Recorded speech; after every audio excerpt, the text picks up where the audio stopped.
very little child, what are you doing? The baby is crying. And that is impossible. You never know who are your neighbors.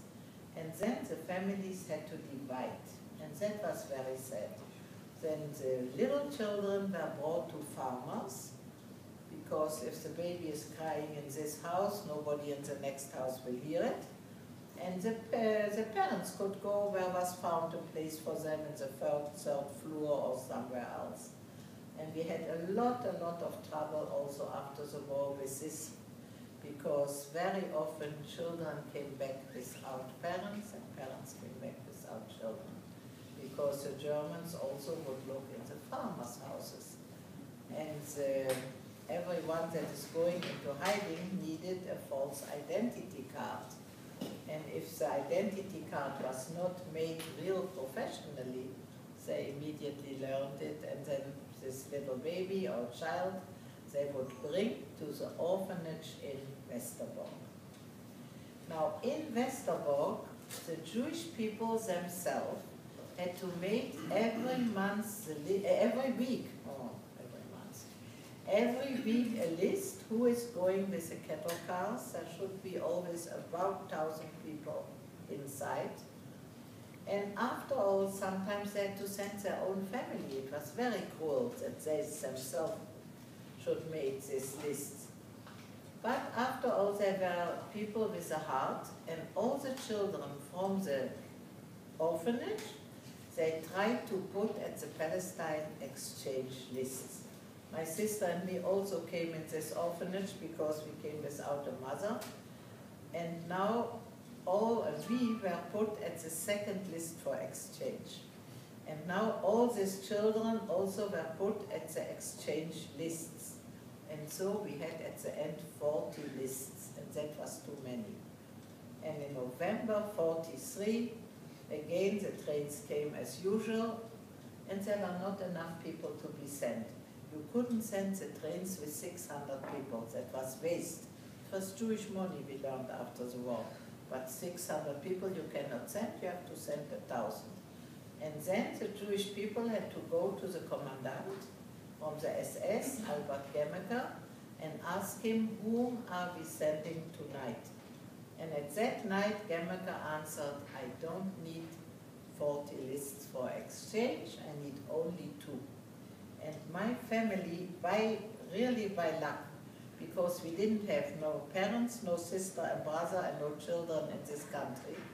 But since my father was chief of the press in Germany before Hitler, he always could speak about this country, also in the Jewish, also in the non-Jewish radio, newspaper. And in Holland he also would do this.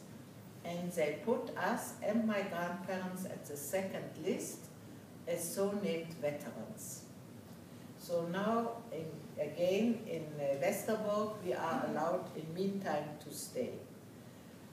But at this November day, it was one of the saddest nights in my life. The whole orphanage, maybe we were 8 or 10 that didn't have to go, the whole orphanage was emptied. My sister was not with me, she was in a hospital, but I was working with the little children. And all the children with their teachers were sent at that night, and as we later learned, straight to the gas chambers. And after the war, by accident, I met a couple that their daughter I liked very much at this time. These people came back without children. The children were at that night sent to Auschwitz. That's another very, very sad chapter.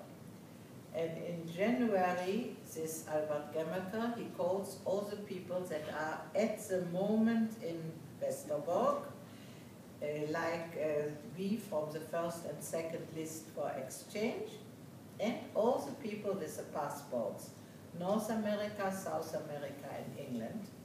And he told us, you are lucky people, you are not going to a working camp in the East, you are going to an exchange camp with the name Bergen-Belsen between Hamburg and Hanover in Germany.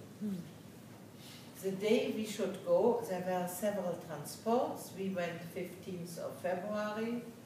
My grandfather died in Westerbork from a heart attack, so my grandmother, my father, my sister and me. And we went this time with a real train and a piece of bread, so we felt very well. And the journey was also not so bad, because Bergen-Belsen is not so far from the border, not like Auschwitz, and we could sit. When we arrived, it was not so nice. There stood this SS people with big, big dogs, and since then I don't like dogs, not big ones and not small ones. But they didn't do anything to us. I don't have a number, as you can see. They didn't take away our luggage. We didn't get shaved. And we also could see the man. When my father died a year later, I know exactly when he died, where he died, and what he died from. And that was luxury that nobody had. We had several barracks, men with the boys and women with the kids. And my sister, she was born 1940 only. She was the whole time with me. Only the first months I was sick and in an isolation barrack, but then we always were together. And then what happened was, the Russians come nearer Poland, and the SS people see maybe we are not winning the war, and they are emptying all the people that still could walk. The people that are really almost dying, Mr. Frank, he stayed in Auschwitz and was liberated there, and Mrs. Frank in Birkenau.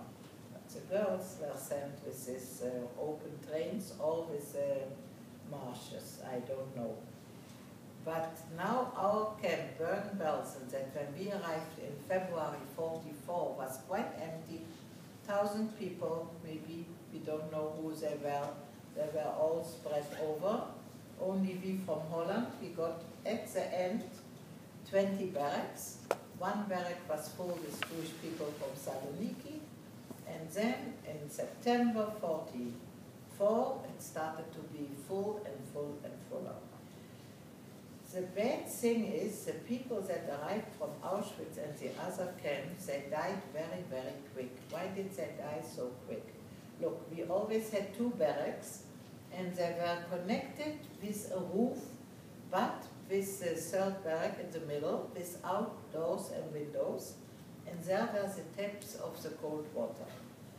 And in Germany it is very cold.